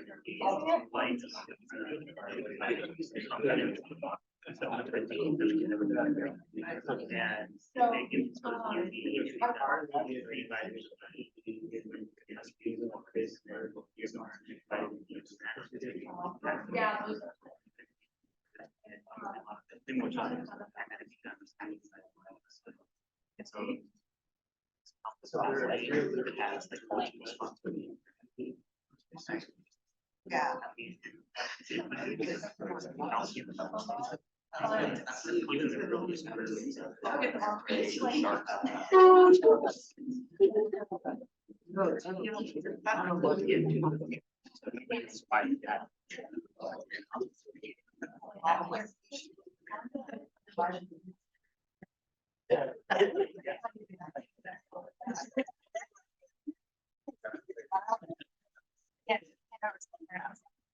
Yeah, we have like little. I mean, like the finding break, you know, I.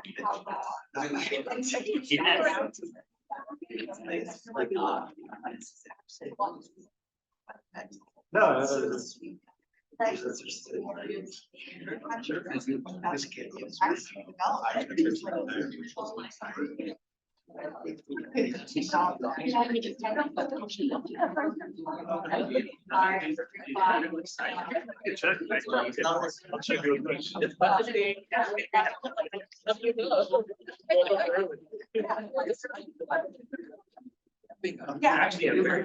Yeah, you go. I started thinking about actually. Oh, it's like tax.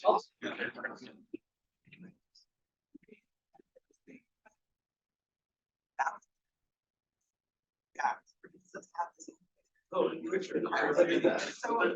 Yeah. I think I hear that. Nice. They are watching. You can come up here.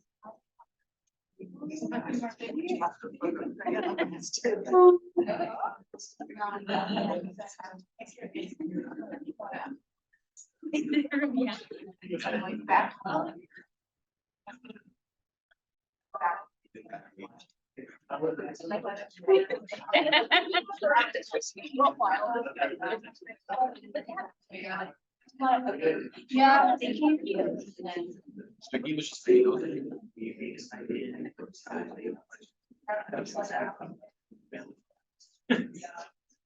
Yeah, like explain it. So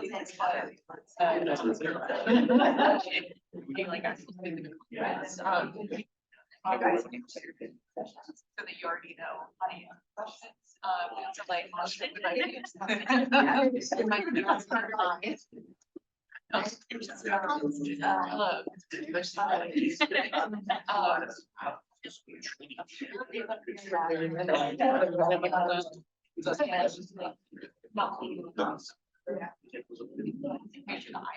That answer for like, if I get out of it, you know, and just like, yeah, like usually you like already know the answers to questions that are just like.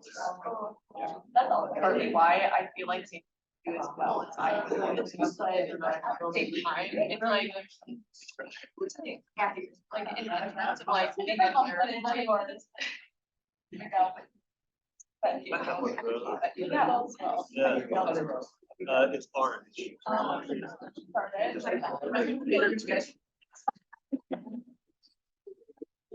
But yeah, I feel like. That.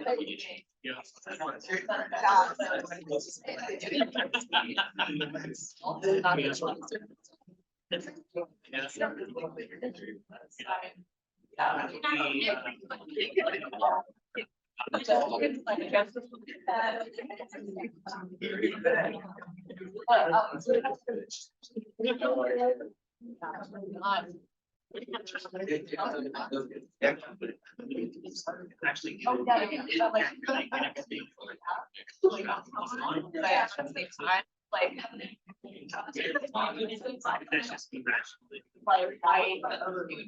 right, everyone, I'm excited to introduce our next speaker. So our next speaker is Angel Santos.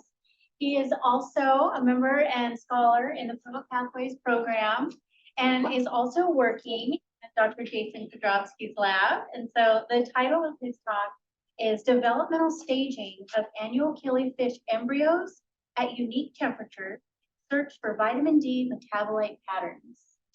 Thank you, Shandee. So good morning, everyone. My name is Angel Santos, and I am an undergraduate researcher at the Podrowski Killifish Lab. And today I'll be talking about an ongoing research project titled Developmental Staging of Annual Killifish Embryos at Unique Temperatures in Search of Vitamin D Metabolite Patterns. So before I go into the results of the research study, let me give you the background on the species of focus. So in this study, we're working with the annual killifish, which is a small tropical fish that inhabits the ponds of South Africa and South America. So it's important to keep in mind that these ponds inhabit go through dramatic shifts in temperature and moisture. And when I say dramatic, I mean these ponds would dry up. And then in addition, the species that we're working on is Astrophondylus limnaeus, which is a species of annual killifish found in the coastal region of Venezuela. So you're probably wondering, why are we focusing on Astrophondylus limnaeus? Well, the thing about killifish is they have this interesting ability to go into, or to diverge into two phenotypic trajectories. If you're not familiar what phenotypic or phenotype means, it's basically the characteristics or traits of an organism that's the result of genetic composition and the interaction of the environment. So one of the trajectories is called diapause, like Jaden mentioned, which can be seen on this line up here. And it's basically when the embryos go through a state of the developmental arrest or a state of temporary dormancy. And then the other trajectory is called the escape trajectory, which we will be focusing on this study. And it can be seen in this bottom line over here. And that's basically regular continuous growth until maturity or hatching. And then based on previous research, we know that vitamin D helps regulate phenotype development within the Astrophondylus limnaeus, which leads us to our research question. If there are two phenotypic trajectories, do profiles of vitamin D metabolites differ between the developmental phenotypes in the embryos of A. limnaeus? Well, in order to answer this question, we must first develop a timeline. So I will be taking 20 embryos and I will put them at 25 degrees Celsius for 4 days. So the reason for this is any shift in temperatures prior to 4 days will result in the death of the embryos due to adolescent vulnerability. And then by the 5th day, I would then transfer the embryos and place them at 30 degrees C. So remember from the previous presentation, she said 30 degrees will induce the escape trajectory, and that's what we're trying to do here. So I'll place them into the 30 degrees Celsius, and I'll be using like an inverted microscope to track and stage the embryos daily to develop that timeline. So if you're not familiar what an inverted microscope is, it's basically a microscope that allows you to view a specimen from the underside perspective or underside view rather from straight above. And like I said, it's ongoing. So the idea here for this project is with the increase in temperature to 30 degrees, there will be an accelerated growth within the embryos. So it'll take less amount of days to reach maturity, growing at 25 degrees Celsius. So this is a rough draft of how I expect the results to come out. So you can see the stages that we'll be focusing on. Similar to Jaden, we have cell dispersal, neurochiro, and then the 6, 10, 16, 20, and 24 somite stages. So 7 stages total. And on the y-axis on the right, you can see the concentration of vitamin D, and then on the left is the number of days I expect them to reach a level of maturity. So the idea is the further they go down on maturity, the higher levels of concentration of vitamin D. But wait, I'm getting ahead of myself right now. The main goal is to establish that timeline for embryos at 30 degrees Celsius. So once I establish that timeline, I can then get 50 embryos from each of the 7 stages that I have mentioned. So I'll get 50 from neurochiro, and then 50 from each of the somite stages. And then once I do that, I can then flash freeze them in liquid nitrogen. And with the help of Oregon Health and Science University, we can then utilize sensitive mass spectrometry to then analyze the vitamin D profiles within the embryos during embryonic development. And then with that, I would like to thank Good Exido and PROA Pathways for giving me the opportunity to conduct this research. And then I also like to shout out and show gratitude to Dr. Jason, Dr. Amy, Katie, and Jaden, and the rest of my killifish peeps and guidance throughout this experience. And if you want any more information, here are my references. And with that, I'll be taking questions if there are any.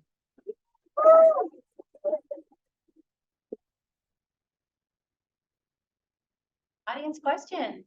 Questions, comments, concerns, suggestions? Yes, in the back. Yeah, so in relation to you and past, like, you guys work together a lot, or do you look at them? Oh, that's good. This is mine. Given that you guys are working on different. So at the moment, we've been working together a lot. Most of the times we've done our training together, and basically we do most of our things together since we go hand in hand. Just the difference is the temperatures.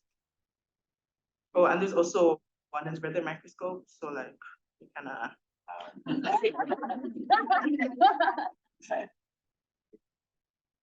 Any other questions? Yeah. On your expected results slide, can you discuss how did you pick those stages? The 7 stages that I Yes. discussed. Okay, so the idea is sorry, just kidding. Oh, I'm just kidding. Never. I won't show you. So the idea is those 7 stages are the 7 stages prior to them going down the trajectory that I mentioned, and also this research study is modeled off of a previous research that was conducted, and they utilized those 7 stages. So it's building off of that. Any other questions? No. Well, thank you so much for your attendance.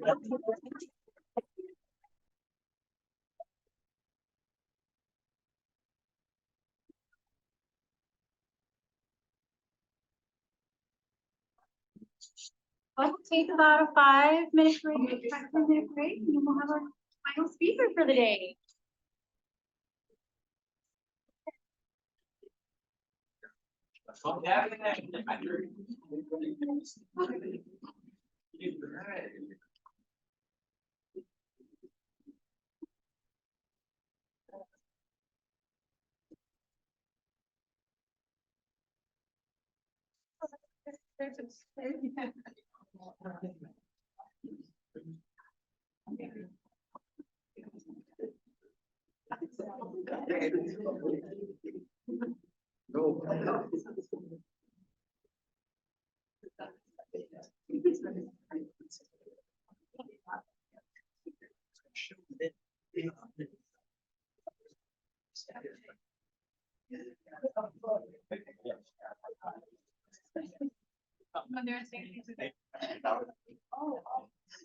Yeah.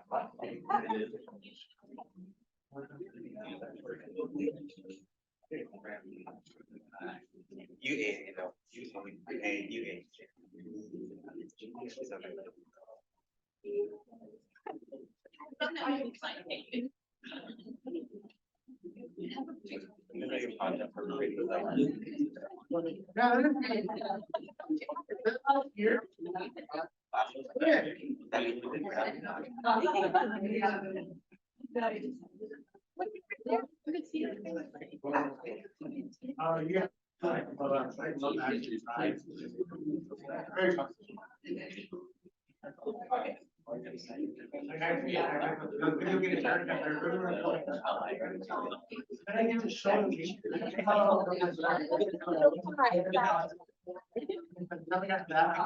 Process.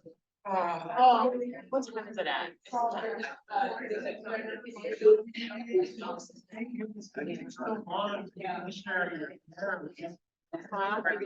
Like in the shower, like a minute. I'm gonna have to forget.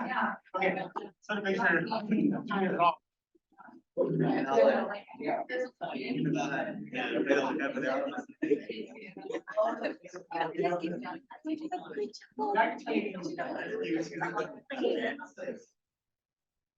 I was like, I don't, I never had asked you.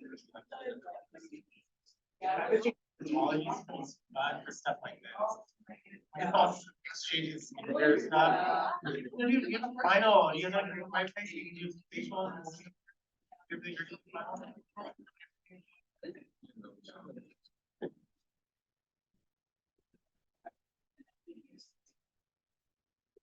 Yeah, you're doing good dress there.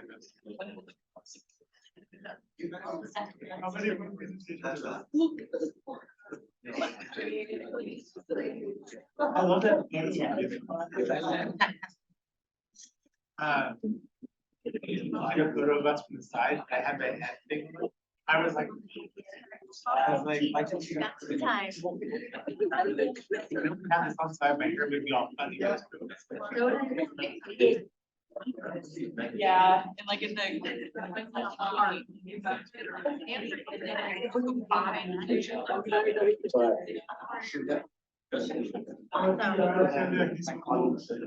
we're gonna work some project here. Citations, evaluate the data correctly, and actually process the data.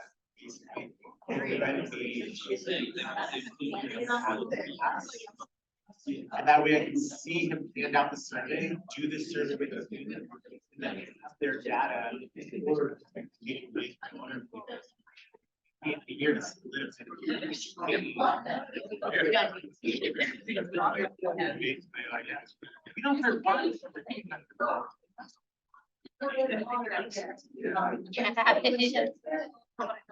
we actually have to go.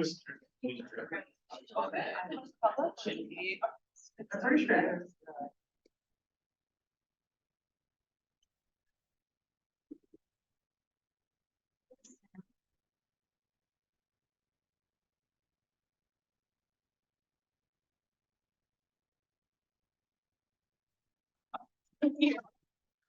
All right, everyone. I'm really excited to introduce our final speaker for the day. I'm happy to introduce Devin Ayuyu, who is part of the PROA Pathways program and is working in Dr. Alyssa Starry's lab. The title of his presentation is The Potential of Rooftop Farming on Portland State Campus.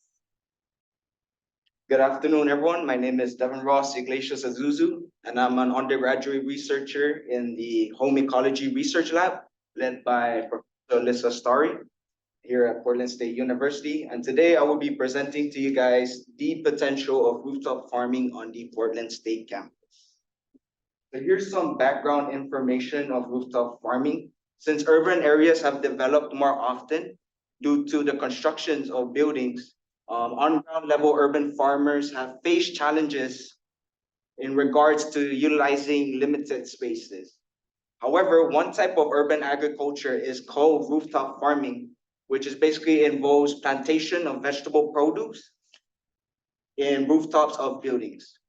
Rooftop farming can be a sustainable practice in the development of food security for local residents. In addition, rooftop farming does not only provide fresh produce, but also can act as an environmental and educational service as well.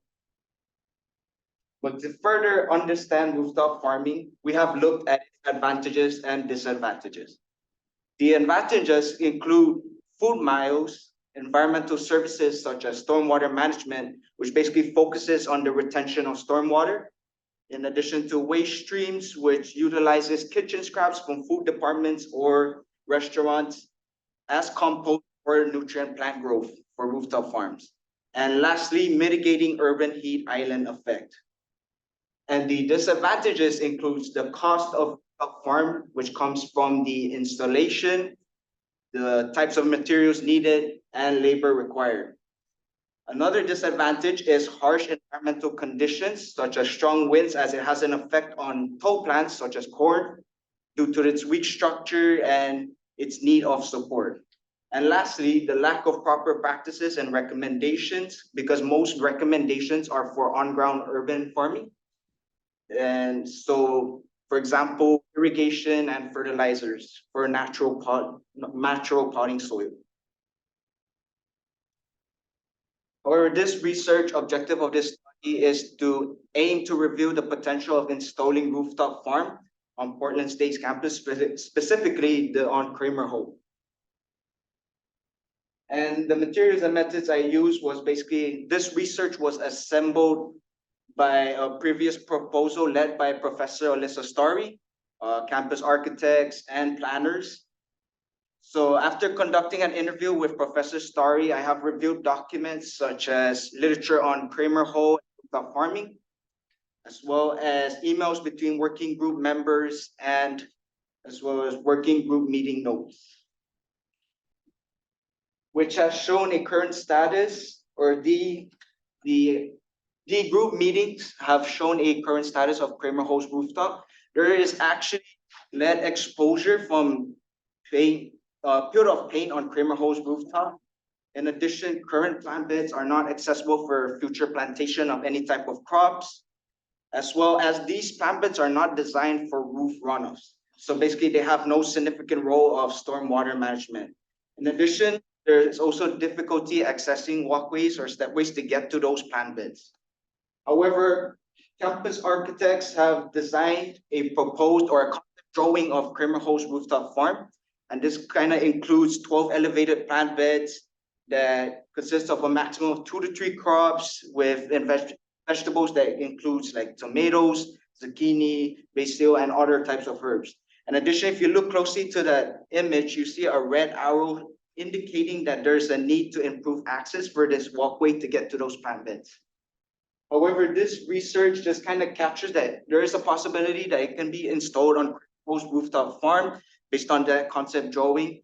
However, and in addition, the advantages outweighs the disadvantages, which makes a great fit for Kramer Holes to have a rooftop farm to spread education, such as learning how to grow food or other agricultural aspects, food productions, as well as an environmental purposes that it serves. In addition, there's an opportunity called the PCEF grant, which is basically the Portland Clean Energy Community Benefits Fund, which focuses on green infrastructure, clean energy, and regenerative agricultural projects. And this can lead to interviews with urban farmers here in Portland, Oregon, so that we can evaluate and identify the potential of rooftop farming. And this can open up to like site selections around Portland, Oregon for rooftop farming. And lastly, I would like to acknowledge Field Exedo and PROA Pathways for helping me gain research experience throughout my time here in Portland State University. I would also like to thank my lab, the Home Ecology Research Lab, and Professor Alyssa Starry for assisting me and supporting me towards this project.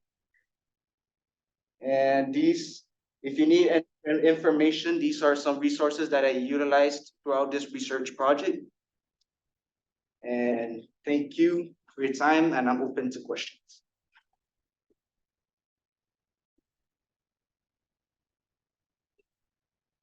Great talk. Any questions from the audience? Never really thought about the lead-based paint. How do you get around that?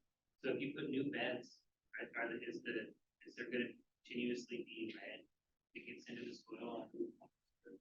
So since the new beds are actually better prepared for like cases of such as exposure to lead. However, like through time, it kind of like those current plant beds kind of peeled off, their paint peeled off during time. So that kind of led to the whole exposure of lead. However, there is improvement and there's opportunities such as lead focused grants or that can help like control those types or maintain those types of incidents or complications. Yes. Do you see other buildings implementing like a rooftop farming at PSU? So throughout my time here, I haven't seen a rooftop farm.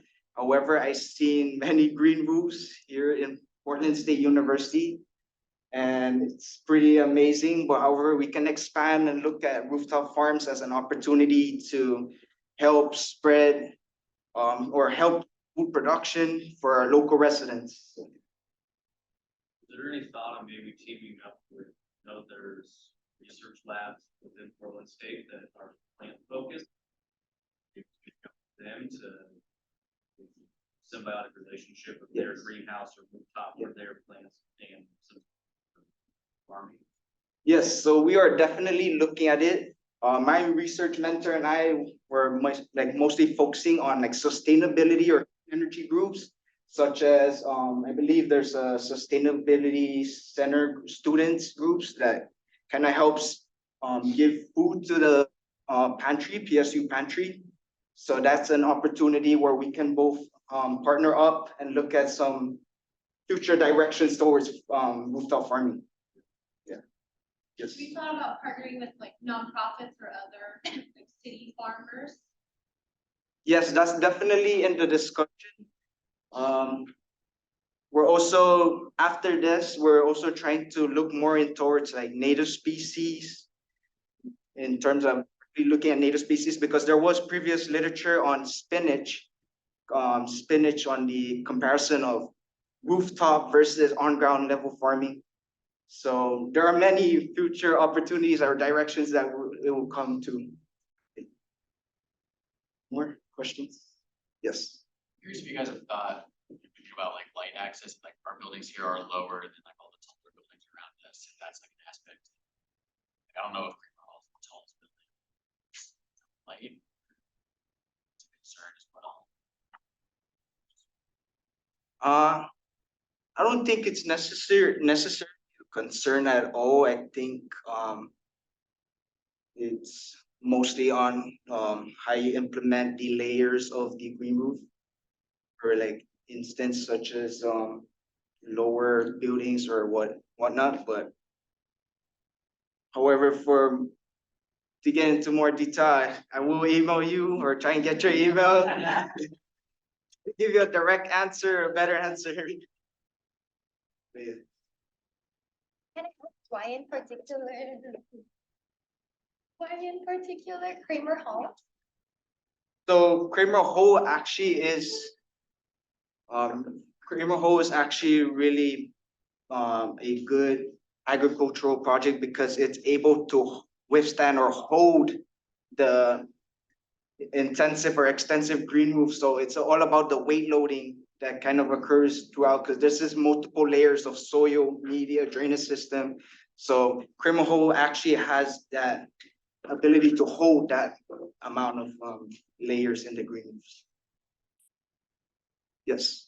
Curious, but what kind of crops work best on these? So the previous proposal was mostly focusing on tomatoes because it was kind of proposed during the summertime. However, there's many opportunities where it can go to future crops, like spinach or other leafy vegetables during different seasons. Any more questions? All right, thank you. Thank you.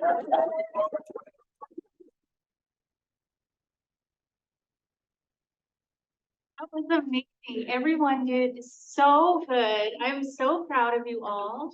You worked so hard over this last summer and you can tell the quality of all of the presentations is just amazing. So I want to thank you all for being here and for listening. We're going to have more oral presentations on Thursday, and on Thursday we'll also have the poster session as well. So if you have more questions and you didn't get those emails from the speakers, you can definitely stop by and view their posters so you can ask them some more questions about the specifics of their research. So thank you everyone for being here. And yeah, we hope to see you all back again on Thursday.